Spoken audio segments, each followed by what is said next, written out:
J'ai regardé mon mari disparaître derrière les contrôles de sécurité de l'aéroport, me faisant un dernier signe de la main, avant que la foule ne l'engloutisse complètement. 40 minutes plus tard, notre femme de ménage m'a appelé, pleurant si fort que je pouvais à peine la comprendre. « Émilie, ne rentre pas à la maison », a-t-elle dit. J'ai cru que la maison était en feu. Au lieu de cela, quand j'ai ouvert la caméra de sécurité sur mon téléphone, j'ai vu mes beaux-parents. Ils se tenaient au-dessus du coffre-fort ouvert, dans le bureau de mon mari, sortant des passeports et des documents, tels des voleurs en plein jour. Et puis, de façon invraisemblable, la porte d'entrée s'est ouverte. Ryan est entré, portant toujours le costume exact qu'il avait mis pour aller à l'aéroport. L'aéroport d'Orly était déjà très animé à 7 heures du matin. C'était ce genre de chaos contrôlé, au travers duquel j'avais navigué des centaines de fois, en 20 ans de mariage. Ryan tirait sa valise cabine noire derrière lui, la même valise éraflée qu'il utilisait toujours pour les courts séjours. Il m'a embrassé sur le trottoir du Dépose Minute, comme à son habitude, un baiser rapide, familier, avec sa main posée brièvement au creux de mon dos. « À dimanche », a-t-il dit, en souriant de cette façon détendue qui m'avait désarmé la première fois que je l'avais rencontré, et qui n'avait jamais vraiment cessé de faire son effet. « Appelle-moi quand tu atterris », lui ai-je répondu, et il acquiesçait déjà, en se tournant vers les portes du terminal. Je suis resté là plus longtemps que nécessaire, à le regarder faire rouler cette valise à travers les portes coulissantes en verre. Je l'ai regardé disparaître dans la file de la sécurité, observant jusqu'à ce que je ne puisse vraiment plus le distinguer dans la foule. 3 jours à Bordeaux, pour la conférence régionale de son cabinet. Rien, dans cette matinée, ne semblait inhabituel. Au contraire, c'était comme n'importe quel autre voyage d'affaires qu'il avait fait au cours des 2 dernières décennies, routinier au point d'en être oubliable. J'ai pris le chemin du retour, la radio allumée, en pensant à un rendez-vous client que j'avais l'après-midi même. C'était pour la rénovation d'une cuisine, pour une famille à Neuilly-sur-Seine, un projet qui avait 3 semaines de retard. J'étais peut-être à 10 minutes de la maison quand mon téléphone a sonné. Sofia Alvarez travaillait pour nous depuis 13 ans. Elle avait commencé quand notre maison sentait encore la peinture fraîche et les cartons non déballés. Et elle était restée, à travers chaque rénovation, chaque jour de fête, chaque mardi ordinaire depuis lors. J'ai décroché sans trop y penser, m'attendant à une petite question d'organisation sur le planning de ménage. Au lieu de cela, je l'ai entendue pleurer. « Émilie », a-t-elle dit, la voix brisée en prononçant mon prénom. « Émilie, ne rentre pas à la maison. » Mon estomac s'est noué, de cette manière soudaine et immédiate qui survient quand votre corps comprend que quelque chose cloche, bien avant que votre esprit ne réalise. « Sofia, que s'est-il passé ? Est-ce qu'il y a le feu ? Quelqu'un est entré par effraction ? S'il te plaît, ouvre juste la caméra. Ouvre l'application. Je ne sais pas comment l'expliquer. Je me suis garé sur le parking d'une station-service, sur le boulevard Charles de Gaulle. Mes mains tremblaient légèrement, pendant que j'ouvrais l'application de sécurité sur mon téléphone. Le flux de la caméra du bureau a mis du temps à charger. Pendant un instant, j'ai simplement fixé une image floue et figée, avant qu'elle ne devienne nette, révélant quelque chose que j'ai pu comprendre. Diane, ma belle-mère, 71 ans, toujours si soucieuse de son apparence. Elle se tenait dans le bureau de Ryan, portant un chemisier que j'avais reconnu du repas de Pâques. À côté d'elle, il y avait Thomas, mon beau-père, un homme discret qui prononçait rarement plus d'une dizaine de mots lors des réunions de famille. Et une 3e personne. Une femme que je n'avais jamais vue de ma vie, ayant peut-être la fin de la trentaine, brune. Elle bougeait avec un tel naturel, ce qui laissait penser que ce n'était pas la première fois qu'elle se trouvait dans cette pièce. Ils se tenaient tous autour du coffre-fort. Notre coffre, scellé dans le sol du placard derrière le bureau de Ryan.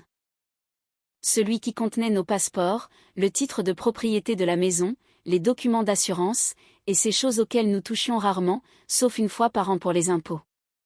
Il était ouvert. Diane tendait des dossiers à cette femme que je ne reconnaissais pas. Thomas tenait ce qui ressemblait à nos passeports, les feuilletant comme s'il cherchait quelque chose de précis. Je suis restée assise sur ce parking, le moteur allumé, et j'ai senti quelque chose devenir étrangement silencieux dans ma poitrine. C'était comme ce silence lourd, qui s'installe dans une pièce juste avant une tempête. « Sophia ?» ai-je demandé prudemment, « qui est cette femme ?» « Je ne connais pas son nom », a chuchoté Sophia. « Je ne l'ai jamais vue avant non plus. J'étais dans la buanderie quand je les ai entendus entrer. Je ne savais pas quoi faire. Je t'ai appelé en premier. » J'ai continué à fixer l'écran, attendant qu'une explication logique se présente. Une raison innocente pour laquelle mes beaux-parents fouilleraient notre coffre-fort avec une inconnue, alors que mon mari se trouvait à 10 000 mètres d'altitude. Aucune explication n'est venue. À la place, quelques secondes plus tard, j'ai entendu le son de la sonnette résonner faiblement à travers le haut-parleur de mon téléphone. J'ai vu la femme, à l'écran, se retourner et se précipiter vers le couloir de l'entrée pour ouvrir. La porte s'est ouverte, et Ryan est entré. Il portait toujours le costume bleu marine qu'il avait mis pour aller à l'aéroport ce matin-là. Il tirait toujours la même petite valise noire derrière lui, les roulettes accrochant légèrement sur le seuil, comme elle le faisait toujours. Il est entré dans notre maison, dans ce bureau, comme un homme arrivant dans un endroit où il était attendu, un endroit où il était chez lui. J'ai fixé l'écran si longtemps, que l'employé de la station-service a frappé à ma vitre, pour me demander si j'avais besoin de quelque chose. Je ne lui ai pas répondu. Je n'en étais pas capable. Mon esprit faisait quelque chose de totalement inédit, essayant de concilier deux réalités qui ne pouvaient pas exister en même temps. Un mari dans un avion pour Bordeaux, et un mari debout dans notre bureau, portant exactement le même costume, 40 minutes après que je l'ai vu disparaître au contrôle de sécurité. Ce n'est pas possible, ai-je murmuré, surtout pour moi-même. Il est censé être dans un avion en ce moment. Je ne suis pas rentrée chez moi. En fait, je ne suis allée nulle part. Je suis simplement restée garée là, le moteur au ralenti, regardant ma propre maison à travers un écran de 4 pouces, comme si elle appartenait à des étrangers. Mon premier réflexe a été d'appeler Ryan directement, d'exiger une explication, de l'entendre me mentir en direct, juste pour pouvoir capter le moment exact où sa voix changerait. J'avais son numéro affiché, mon pouce survolant le bouton d'appel, quand je me suis souvenu de la carte de visite de Linda Morrison. Elle était toujours dans mon portefeuille, depuis un déjeuner de charité qui avait eu lieu 8 mois plus tôt. Je l'avais prise par politesse ce jour-là, n'imaginant jamais en avoir besoin un jour. J'ai décidé de l'appeler, elle. N'appelez personne, a dit Linda, après que je lui ai expliqué ce que je voyais, avec des phrases hachées et pleines d'incompréhension. Pas lui, pas ses parents, personne dans cette maison. Quoi que ce soit, c'est vous qui avez l'avantage en ce moment. Et à la seconde où vous passez un appel, vous le perdez. Il est censé être à Bordeaux, n'arrêtais-je pas de répéter, comme si le dire à voix haute allait donner un sens à tout ça. Je l'ai vu passer la sécurité. Les gens annulent leur vol après avoir passé la sécurité tout le temps, a répondu Linda, d'une voix si calme qu'elle laissait deviner qu'elle avait déjà accompagné d'autres femmes à travers ce genre de matinée. Continuez à regarder. Ne faites rien pour l'instant. Contentez-vous d'observer. Alors, j'ai observé. Ryan a posé sa valise dans le bureau, et l'a ouverte sans aucune de cette urgence que j'aurais attendue d'un homme censé courir pour attraper un vol de remplacement. La femme, toujours sans nom pour moi à ce stade, a traversé la pièce et a passé ses bras autour de lui. C'était un geste naturel, familier, le genre d'étreinte qui naît de l'habitude, pas de la nouveauté. Diane, les observant depuis le coffre-fort ouvert, a souri et a dit quelque chose que je n'ai pas pu bien entendre à cause du mauvais son de la caméra. Mais j'ai capté 3 mots très distinctement, 3 jours suffisent. J'ai senti ces mots résonner lourdement, au creux de mon ventre. 3 jours. C'était la durée exacte du voyage dont Ryan m'avait parlé. Ce n'était pas une coïncidence, c'était un plan. Ryan a plongé la main dans la valise, et a commencé à en sortir des affaires. Et ma confusion n'a fait que grandir, car rien de tout cela n'était des vêtements. Pas de chemise, pas de trousse de toilette, rien de ce que l'on attendrait d'un homme faisant ses bagages pour une conférence professionnelle. À la place, il y avait des dossiers, des gros classeurs maintenus par des élastiques, une petite boîte métallique qui semblait contenir un jeu de clés de rechange, et une clé USB dans un étui en plastique transparent. Il y avait aussi des documents, dont je pouvais voir, même à travers l'image granuleuse, qu'il s'agissait de contrats, comportant de nombreuses pages à l'aspect officiel. La valise n'avait jamais contenu de vêtements. Il utilise ce voyage comme couverture, ai-je dit lentement, la compréhension me frappant par morceaux, comme un puzzle qui s'assemblait contre ma volonté. Il n'a jamais été question d'une conférence. Ryan a dit quelque chose à ce moment-là, assez fort pour que la caméra le capte, elle ne sera pas de retour avant dimanche. La réponse de Diane a été immédiate, presque joyeuse, alors, nous avons largement le temps. Je suis restée assise là, sentant se dessiner les contours de quelque chose de bien plus vaste qu'une simple liaison sentimentale, bien que je n'en voyais pas encore les limites. Une tromperie amoureuse, j'aurais pu y survivre, la digérer selon mes propres termes, avec le temps. Mais cela, c'était différent. Cela semblait orchestré, avec des dates, des accessoires, et une valise préparée spécifiquement pour me duper. Et je commençais tout juste, 40 minutes plus tard, à comprendre depuis combien de temps tout cela se tramait, juste sous la surface de ma vie ordinaire. Mon téléphone a vibré pour un nouvel appel. C'était encore Sophia.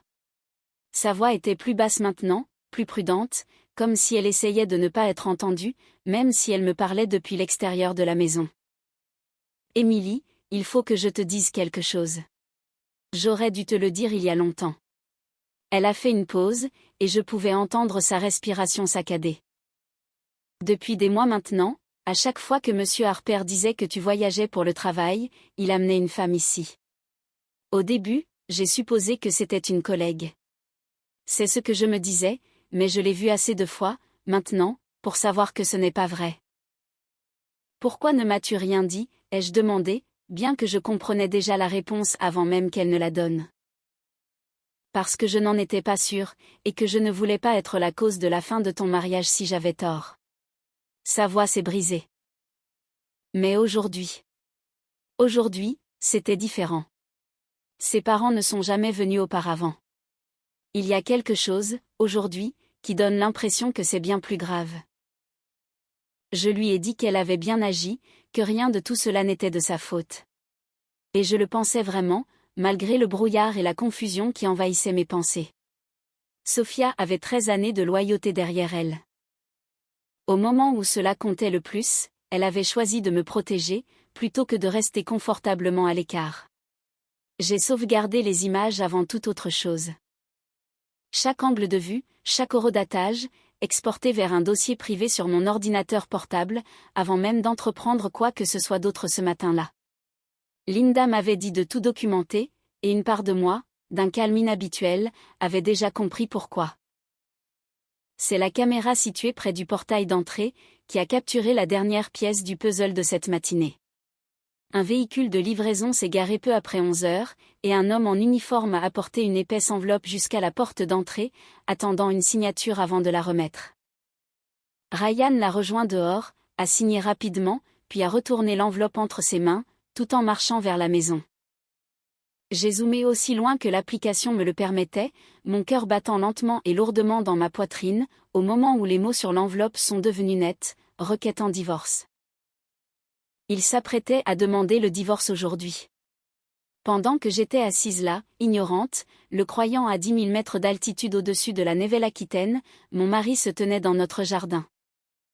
Il tenait en main les documents qui mettraient fin à notre mariage, selon ses conditions, et selon son propre calendrier, avant même que je n'aie eu la chance de découvrir que tout cela se produisait. Le bureau de Linda est devenu ma deuxième maison au cours des jours suivants. C'était un ancien hôtel particulier près du quartier des Arts, avec de grandes fenêtres et un calme qui semblait délibéré. Le genre de silence conçu pour accueillir les pires journées des autres. Ce montage financier, c'est la partie la plus étrange, a déclaré Linda, en étalant des impressions sur son bureau lors de ma deuxième visite.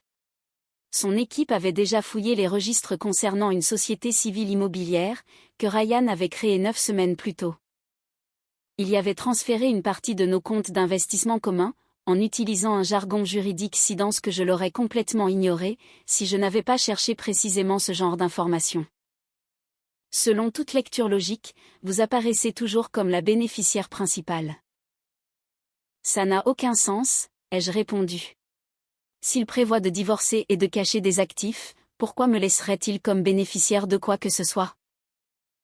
Linda s'est adossée à sa chaise, tapotant son stylo contre le bureau, avec cette habitude paisible qu'elle avait de réfléchir à voix haute. Parce que ce n'est pas son geste final. C'est temporaire. Je parie qu'il utilise votre nom comme bénéficiaire pour le moment, précisément pour que rien ne paraisse suspect aux yeux d'une banque ou d'un auditeur. Il le changera dès que la demande de divorce sera officiellement déposée, et que les comptes seront légalement séparés. Il ne cache pas encore le vol. Il construit la structure qu'il utilisera pour le commettre. J'ai repensé à la valise, remplie de documents au lieu de vêtements. J'ai pensé au dossier que Diane triait près du coffre-fort. Et j'ai compris, avec une lucidité glaciale, que Linda avait presque certainement raison. Ce n'était pas un homme réagissant sous le coup de l'émotion face à un mariage qui s'effondre. C'était un homme exécutant un plan. Linda m'a conseillé de continuer à agir normalement, du moins en apparence, pendant que son équipe travaillait discrètement en coulisses. C'était un conseil atrocement difficile à suivre. 2 jours après l'épisode de l'aéroport, Ryan m'a appelé en vidéo. J'ai répondu, assise à la table de ma cuisine, faisant de mon mieux pour avoir l'air d'une femme qui croyait que son mari était à Bordeaux. « Comment se passe la conférence ?» ai-je demandé. « C'est long », a-t-il dit, en passant une main dans ses cheveux. La chambre d'hôtel derrière lui était standard, de cette façon si particulière, des murs beiges, un tableau encadré représentant des montagnes, et une vue sur les toits de Bordeaux, visible à travers ce qui ressemblait à une fenêtre. Notre lit me manque déjà. J'ai failli éclater de rire, mais j'ai dissimulé ma réaction en lui posant des questions sur ses réunions. Il a fourni de petits détails fabriqués sur ses collègues, répondant avec une facilité déconcertante. Il était doué pour ça. À l'évidence, il l'avait toujours été. Et le plus perturbant n'était pas son aisance à mentir. C'était de me demander combien d'autres appels téléphoniques ordinaires, au cours de ces 20 dernières années, avaient été construits avec le même talent discret. J'ai mentionné cet appel à Linda un peu plus tard, presque en passant, et elle m'a demandé de lui envoyer une capture d'écran de l'arrière-plan. Son assistante a fait une recherche d'images inversées dans l'heure. C'était un faux fond virtuel Zoom, libre de droit, téléchargeable par n'importe qui, intitulé simplement « Vue générique sur centre-ville ». Il n'est pas à Bordeaux, m'a dit Linda lorsqu'elle m'a rappelé. Cet arrière-plan est une image provenant d'une banque de données. Et nous avons récupéré les images des caméras de circulation près de votre quartier hier après-midi. Sa voiture a traversé le carrefour à 2 rues de chez vous à 16h17. Elle a laissé un moment de silence. Émilie, il n'a jamais quitté la région parisienne. Je suis resté le téléphone collé à l'oreille pendant un long moment après avoir raccroché, regardant dans le vide. Je sentais que ma compréhension de ces 2 dernières décennies de mariage venait de basculer de façon permanente. Pas seulement cette semaine, pas seulement ce voyage. Pour la première fois, je me suis surprise à me demander combien de déplacements professionnels, au fil des années, n'étaient en réalité que Ryan. Caché quelque part tout près, en pleine lumière, utilisant ma confiance comme le seul camouflage qu'il n'avait jamais eu besoin d'entretenir. La dernière pièce de ce puzzle précis est venue d'un email. L'enquêteur de Linda l'avait trouvé enfoui dans un vieux compte de Ryan, rarement utilisé. Un compte dont il avait apparemment oublié que j'avais encore partiellement accès depuis des années, à l'époque où nous partagions un calendrier familial pour nous organiser. L'email était une confirmation d'annulation de la compagnie aérienne. Elle était horodatée 14 minutes après que sa carte d'embarquement ait été scannée à la sécurité. Il n'avait pas raté son vol. Il n'avait pas été retardé. Il avait traversé le point de contrôle de sécurité derrière lequel je l'avais vu disparaître, il avait attendu assez longtemps pour être sûr que j'étais parti, puis il avait annulé son billet. Il était ensuite ressorti directement par une issue, située à l'autre bout du terminal. Tout ce cortège d'adieu à l'aéroport n'était que du théâtre. La dernière image que j'avais de lui, embarquant dans un avion, avait été mise en scène spécifiquement pour moi. Une performance construite autour d'un seul but calculé, s'acheter 3 jours ininterrompus pour déplacer de l'argent, rassembler des documents, et mettre le plan de sa famille à exécution. Tout cela, pendant que j'étais assise quelque part à des centaines de kilomètres de là, dans mon imagination, croyant chaque mot qu'il m'avait dit. J'ai imprimé cet email, et je l'ai posé sur la pile grandissante de preuves que Linda gardait dans un classeur verrouillé de son bureau. Je me souviens m'être dit, en le fixant, que j'avais passé 20 ans à croire que mon mari était beaucoup de choses, imparfait, parfois distant, mais fondamentalement honnête sur les sujets importants. Je commençais à comprendre que je ne l'avais jamais connu du tout. La piste financière, une fois que l'équipe d'experts de Linda a commencé à tirer les fils, s'est dénouée plus vite qu'aucun de nous ne l'aurait imaginé, et remontait bien plus loin que je ne l'aurais deviné seul. Au cours des 11 mois précédents, Ryan avait vendu un bloc important d'actions, issu d'un compte de courtage commun que nous avions construit ensemble depuis le début de notre trentaine. C'était de l'argent qui, je l'avais toujours supposé, continuait simplement de fructifier tranquillement en arrière-plan, comme il l'avait fait pendant 2 décennies. Il l'avait liquidé en 3 transactions distinctes, suffisamment petites pour qu'aucune d'entre elles, prises individuellement, ne déclenche d'alerte que j'aurais pu remarquer sur un relevé bancaire commun. Il avait utilisé les bénéfices pour acheter 2 biens locatifs à Boulogne-Billancourt, ainsi qu'un petit terrain commercial près de l'autoroute A86. Chacun de ces biens était enregistré au nom de Diane. Ils n'étaient pas détenus conjointement, ni structurés via une entité liée à Ryan ou à moi.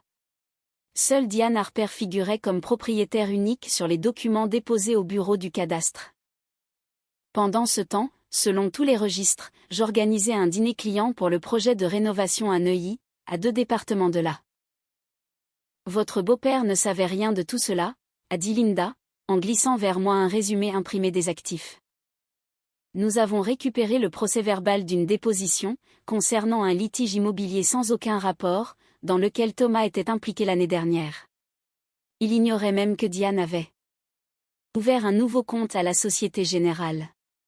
S'il n'est pas au courant de l'existence d'un compte courant, il ignore presque certainement l'existence de 11 mois d'acquisition immobilière. J'ai pensé à Thomas, à Pâques, discret comme à son habitude, passant la purée de pommes de terre, et posant à Ryan des questions polies sur les recrues du PSG. C'était un homme qui faisait suffisamment confiance à sa femme pour ne pas lui demander ce qu'elle faisait de ses après-midi. C'était étrange d'éprouver un sentiment proche de la pitié pour lui, au beau milieu de mon propre effondrement. Nathalie. J'avais enfin son nom à ce moment-là, extrait d'une réservation d'hôtel que l'enquêteur de Linda avait retrouvée. Elle aussi voyait sa propre vie s'effondrer, bien que je ne le savais pas encore. Sophia l'avait mentionné la première, lors d'un de nos appels discrets qui était devenu régulier.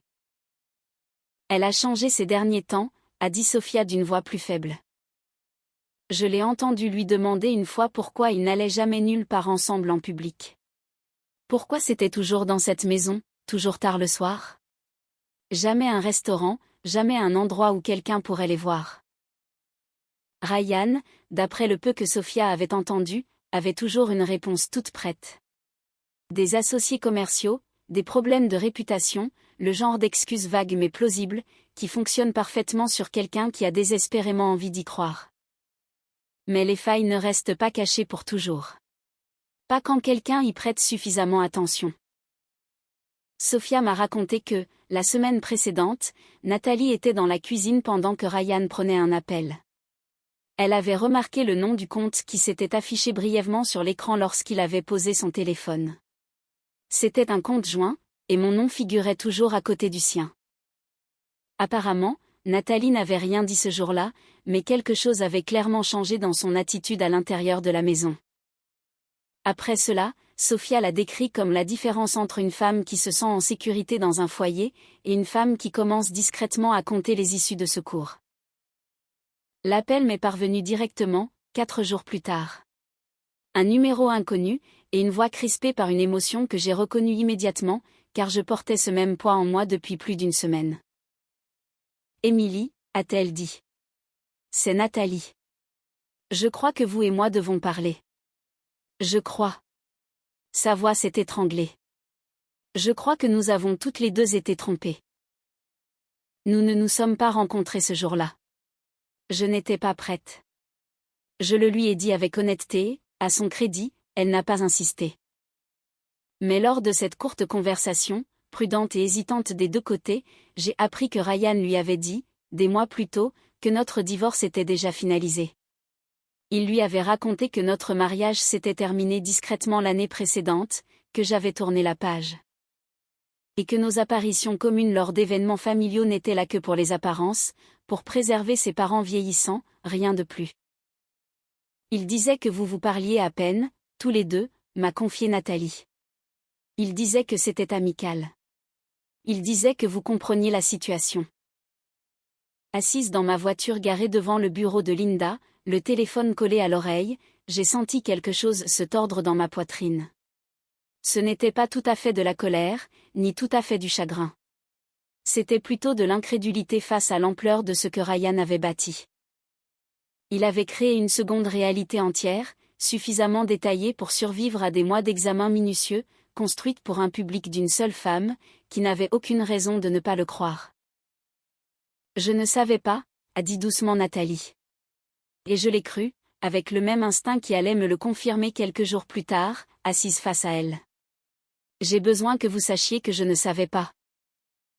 Avant que nous ne raccrochions, elle a ajouté une dernière chose qui m'a marquée, bien plus que n'importe quel autre détail de cet appel. Il ne laisse jamais les relevés bancaires arriver à la maison quand je suis là. Je pensais que c'était normal. Je ne le pense plus aujourd'hui. J'ai fermé les yeux dans cette voiture pendant un long moment après la fin de l'appel. Je comprenais que, quoi qu'il en soit, Ryan Harper était aussi remarquablement cohérent. Prudent, contrôlé, méthodique. Ce sont des traits de caractère qui l'avaient manifestement bien servi pendant très longtemps, jusqu'à ce que deux femmes, situées aux extrémités opposées de sa supercherie, commencent enfin à comparer leurs versions. Nous nous sommes rencontrés la semaine suivante, dans un café tranquille à Courbevoie. Aucun de nous n'y avait de souvenir. C'était un terrain neutre, pour une conversation sans aucun précédent sur lequel nous aurions pu nous appuyer. Nathalie était déjà installée à mon arrivée, et elle s'est levée à moitié lorsqu'elle m'a vue. Un réflexe de politesse qui semblait en décalage avec tout ce qu'elle devait ressentir. Elle était plus jeune que moi de plusieurs années. Elle était frappante, mais d'une manière discrète, habillée comme une femme ayant bâti sa carrière sur la précision. Architecte, m'avait dit Sophia. Je pouvais le voir dans la manière soigneuse dont elle avait disposé son dossier de papier sur la table, avant même que je ne m'asseye. Je n'étais pas sûre que vous viendriez, a-t-elle dit. J'ai failli ne pas venir. Je me suis assise en face d'elle, et pendant un instant, aucune de nous n'a parlé. Deux femmes se jaugeant par-dessus une petite table ronde. Chacune essayant de déterminer quelle part de la douleur de l'autre était réelle, et quelle part pouvait encore être de la comédie.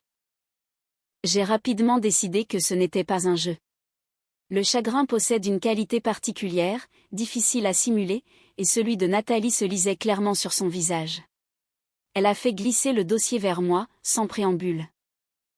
Des impressions de mai, des captures d'écran de SMS, une confirmation d'hôtel datant de 8 mois plus tôt. Je veux que vous voyiez tout, a-t-elle dit. Je ne veux rien vous cacher. Je crois que j'en ai eu assez que l'on me cache des choses. Nous avons passé les documents en revue, méthodiquement, comme Linda et moi l'avions fait avec les preuves au cours des 2 dernières semaines. Sauf que cette fois, l'exercice ressemblait moins à la constitution d'un dossier juridique, qu'à 2 personnes tentant de reconstituer la forme exacte d'un mensonge, dont elles n'avaient vu chacune que la moitié. Ryan avait affirmé à Nathalie que notre divorce était prononcé depuis 14 mois. Pendant cette même période, il m'avait dit que le travail était simplement très exigeant, et les voyages inévitables. 2 lignes temporelles fonctionnant en parallèle, chacune conçue pour maintenir son public ciblé calme, et dans l'ignorance. Diane m'a dit quelque chose un jour, a expliqué Nathalie, la voix baissant d'un ton. C'était lors d'un dîner, il y a peut-être 5 mois. Elle a dit, vous ferez partie de cette famille bien assez tôt. Nous devons juste régler quelques détails d'abord. Elle a levé les yeux vers moi. Je pensais qu'elle parlait du mariage. Je croyais vraiment qu'elle parlait de l'organisation de notre mariage. J'ai senti un vide s'ouvrir dans ma poitrine. Pas pour moi, cette fois, mais pour elle. Pour la version de Nathalie qui était assise à cette table à dîner, croyant être accueillie dans une famille, alors qu'en réalité, elle était manipulée. Positionnée, forcée de patienter, pendant que la véritable machinerie du plan de Ryan avançait sans elle. « Je ne suis pas votre ennemi », a-t-elle dit doucement. Je lui ai répondu que je l'avais déjà compris, et je le pensais. Quelle que soit la colère que je portais encore en moi, et il y en avait beaucoup, aucune ne s'adressait à la femme assise en face de moi, me tendant des preuves avec des mains qui ne cessaient de trembler. Elle m'en a raconté davantage cet après-midi-là. Des petits détails qui, individuellement, semblaient insignifiants, mais qui, mis bout à bout, dressaient le portrait d'une relation entièrement fondée sur la manipulation. Ryan ne l'avait jamais présenté à personne, en dehors de sa famille immédiate. Il payait toujours en espèces lorsqu'ils allaient dans des lieux publics. Il lui avait demandé, à 2 reprises, de signer des documents qu'elle ne comprenait pas bien. Il les présentait comme des formalités de routine, rien de bien grave, juste des procédures administratives liées à une transaction immobilière. Ce détail-là, plus que tout autre, a fait s'accélérer mon pouls. J'ai appelé Linda le soir même, et 2 jours plus tard, elle a confirmé ce que j'avais déjà commencé à soupçonner. L'un des documents que Nathalie avait signé sans le savoir, croyant qu'il s'agissait d'une simple signature de témoin sur un formulaire professionnel, était en fait une déclaration sous serment certifiée par un notaire. Cette déclaration appuyait un transfert de propriété, la même maison de location à Boulogne-Billancourt, que Ryan avait achetée au nom de Diane des mois plus tôt. La signature de Nathalie avait été utilisée pour donner une légitimité à une transaction dont elle ne comprenait absolument rien. Sa confiance avait été utilisée comme une arme, tout aussi impitoyablement que la mienne, mais dans une direction différente. Pire encore, l'expert judiciaire de Linda avait repéré autre chose, enfoui dans la paperasse liée à notre propre maison. Il s'agissait d'une signature numérique, sur un document de transfert préliminaire daté de 3 semaines auparavant. Cette signature était censée être la mienne. Je n'avais jamais vu ce document. Je n'avais rien signé électroniquement concernant notre maison de toute l'année. Il se prépare à transférer la maison, m'a dit Linda au téléphone, la voix empreinte de cette assurance particulière qu'elle réservait aux moments les plus cruciaux. Probablement dans la même structure que les autres propriétés. Si cette procédure avait abouti avant que vous ne découvriez tout cela, Émilie, vous auriez pu perdre votre maison sans jamais avoir accepté de la céder. Je suis restée à méditer là-dessus un long moment après avoir raccroché, fixant la télévision en sourdine dans mon appartement temporaire. Je pensais à 20 années de paiement de crédit immobilier, de rénovation, et de fêtes de fin d'année organisées entre ces murs. On avait failli me voler tout cela avec une signature falsifiée que je n'aurais jamais pensé à remettre en question. Le dernier rebondissement de cette semaine est venu d'une source inattendue. Sophia a appelé tard un jeudi soir. Sa voix portait un autre type d'urgence qu'auparavant. Ce n'était plus de la peur cette fois, mais un sentiment plus proche de la stupéfaction. « Émilie » a-t-elle dit. Thomas les a surpris. Diane et Ryan, en train de parler dans la cuisine cet après-midi. Il ne leur a rien dit, mais il est venu me trouver juste après. Il avait l'air d'un autre homme. Elle a fait une pause. Je crois qu'il commence à comprendre ce que sa femme était réellement en train de faire.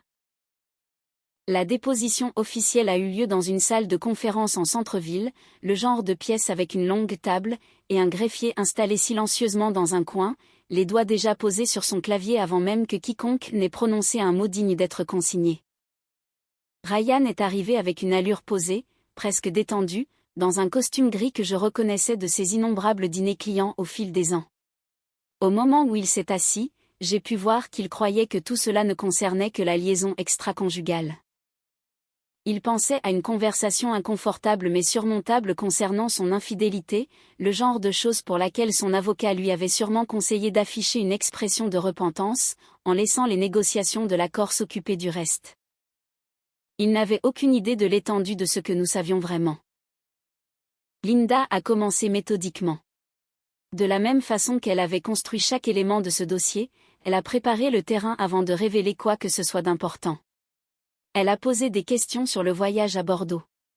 Ryan a décrit la conférence avec des détails très convaincants.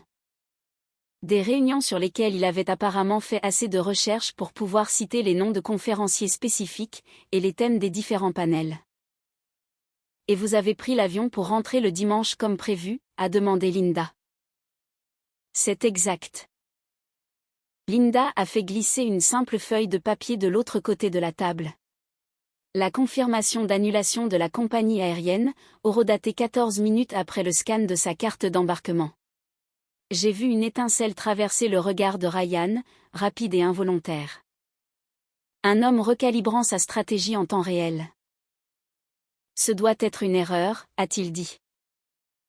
Nous avons également les images des caméras de circulation, qui localisent votre véhicule à 2 rues de votre domicile, ce même après-midi, a poursuivi Linda, sans se presser, en faisant glisser un deuxième document sur la table. Ainsi qu'un appel vidéo Zoom que vous avez passé à votre femme. Notre enquêteur a confirmé qu'il s'agissait d'un arrière-plan virtuel libre de droit, et non d'une véritable chambre d'hôtel à Bordeaux. L'avocat de Ryan s'est penché vers lui murmurant quelque chose que je n'ai pas pu entendre. La mâchoire de Ryan s'est contractée. C'est un malentendu, a-t-il affirmé. Mais son assurance s'était considérablement effritée. Linda n'en avait pas terminé. Les relevés bancaires sont venus ensuite. La création de la société civile immobilière, les propriétés à Boulogne-Billancourt enregistrées au nom de Diane, le lot commercial près de l'autoroute. Chaque document a été posé sur la table avec la même précision imperturbable, érigeant un mur entre Ryan et toute explication qui resterait un tant soit peu plausible.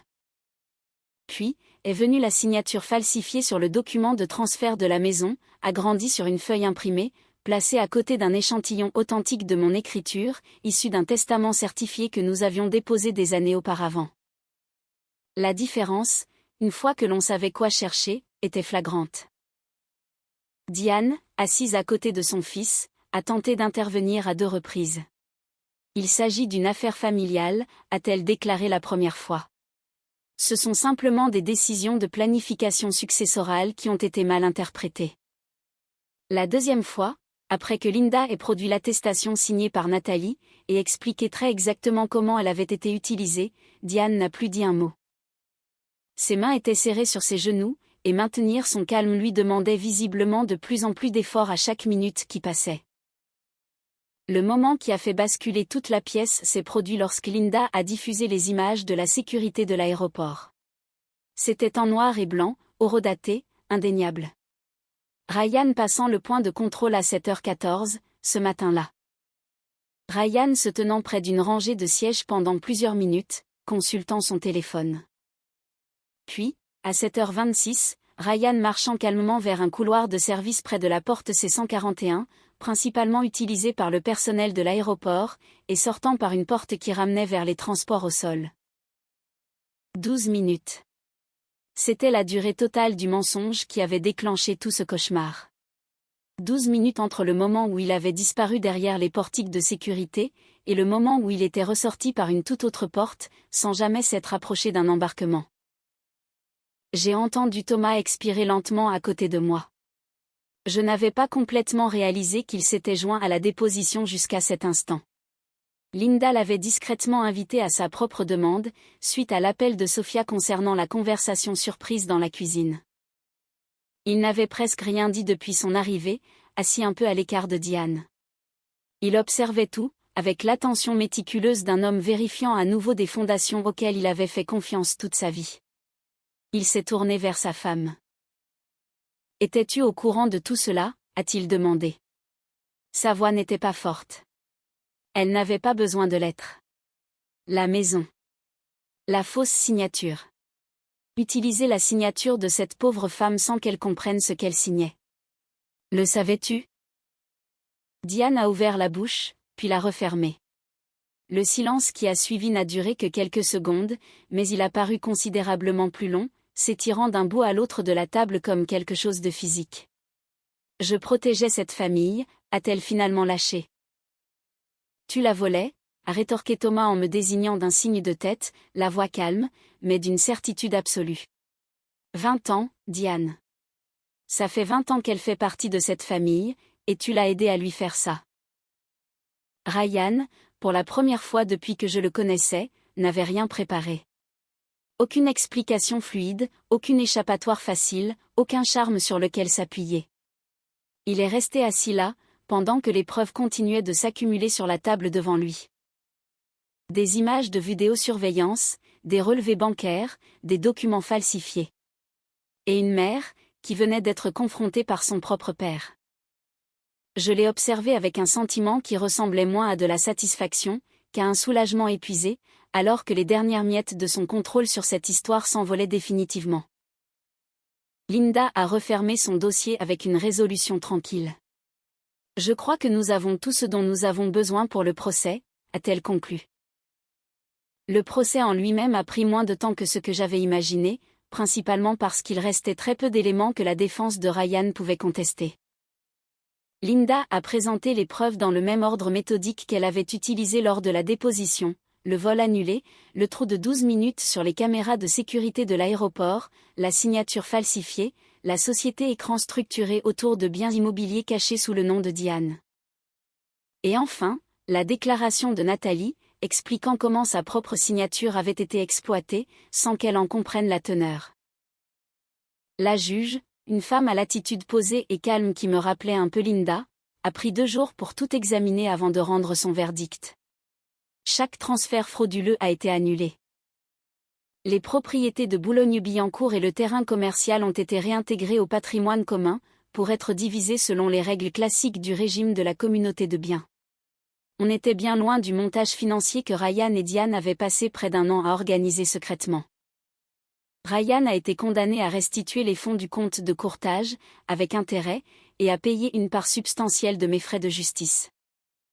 La juge a même noté, pour le dossier officiel, ce qu'elle a qualifié de « modèle soutenu et délibéré de fraude financière, aggravé par l'exploitation de la confiance d'un tiers dans le but de valider des documents frauduleux ».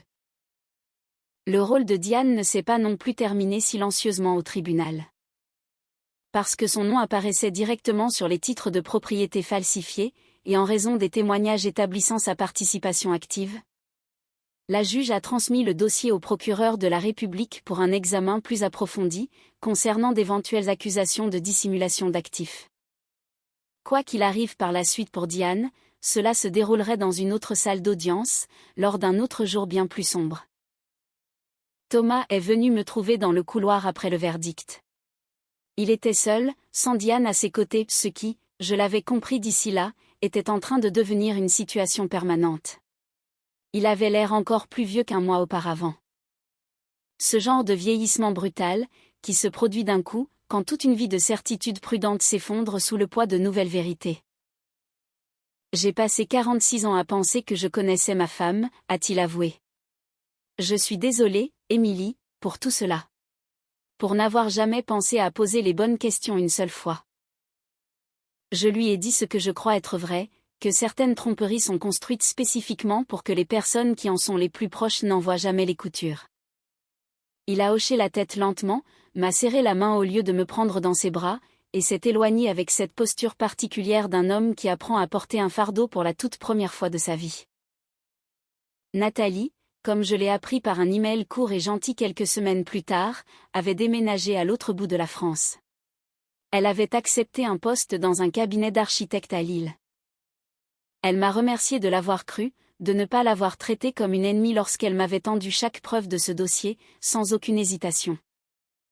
Je n'ai plus jamais eu de ses nouvelles par la suite, et une part de moi espérait que cela signifiait qu'elle avait véritablement trouvé le nouveau départ qu'elle méritait amplement. Quant à Sophia, j'avais préparé les choses depuis la semaine qui avait suivi la déposition.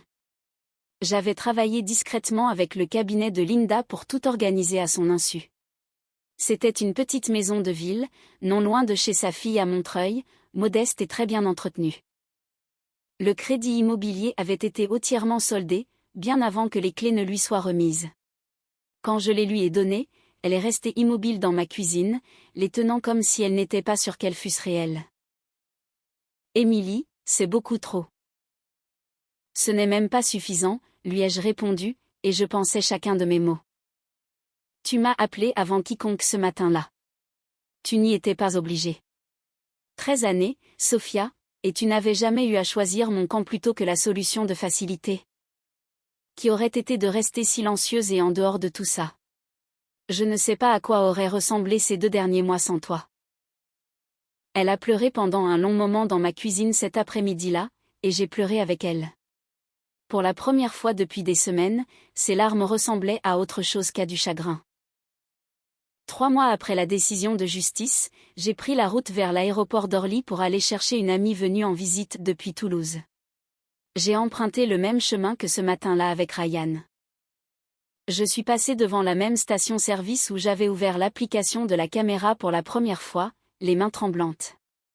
Je suis passé sur cette même portion de route, où toute une vie s'était doucement désintégrée en l'espace de 40 minutes. J'ai remarqué, en conduisant sur ce trajet si familier, que je ne pensais plus au baiser sur le trottoir. Ce fameux « à dimanche », lancé si facilement, et qui s'était avéré ne rien signifier du tout. Ce à quoi je pensais, à la place, c'était à la voix de Sophia au téléphone, brisée, urgente. Elle avait choisi l'honnêteté plutôt que le confort, à l'instant même où il aurait été tellement plus simple de se taire. C'était ce moment-là qui avait vraiment compté. Pas les adieux, mais le coup de fil qui avait suivi. En repensant à tout ce qui a suivi, j'ai fini par comprendre que le jour où j'ai cru que ma vie s'effondrait, était en réalité le jour où elle est enfin devenue authentique. J'ai passé 20 ans mariée à une histoire que je n'ai jamais eu le droit d'écrire. Ce qui est venu ensuite, aussi douloureux et aussi long qu'ait pu être le combat, était enfin, et de façon totale, la mienne. Si cette histoire vous a touché, j'adorerais savoir quelle partie vous a le plus marqué, la vidéo de l'aéroport, l'appel téléphonique de Nathalie, ou le moment où Thomas a finalement confronté sa femme avec la vérité. Laissez un commentaire et dites-moi d'où vous regardez cette vidéo ce soir. Nous publions une nouvelle histoire comme celle-ci chaque jour. Alors, si vous ne voulez pas rater ce qui arrive demain, n'hésitez pas à vous abonner dès maintenant. Continuons ce voyage tous ensemble.